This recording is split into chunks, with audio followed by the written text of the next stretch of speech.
Welcome back to Primetime News, and a very special welcome to those of you joining us online at onespotmedia.com. We begin with a TVJ News follow-up. PNP MP Phillip Paulwell has broken his silence on the grisly killing of his child and her mother. The parliamentarian says he is struggling with the loss. Member of Parliament Phillip Paulwell says he has been left heartbroken by the murder of his 10-month-old daughter Saraya and her mother 27-year-old Tashina Patterson. In a statement Sunday, Paulwell said that the past few weeks have been extremely difficult for him.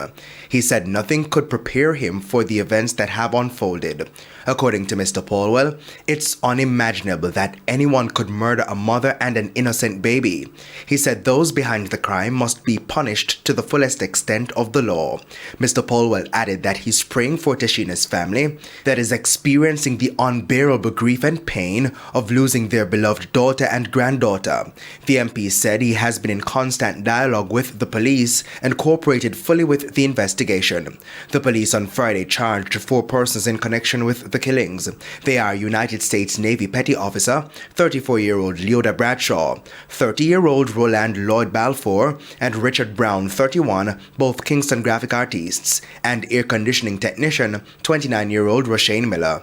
The police said Miss Patterson and her daughter were killed and their bodies burned and disposed of. They were abducted from their home on Gilmore Drive in St. Andrew on September 9.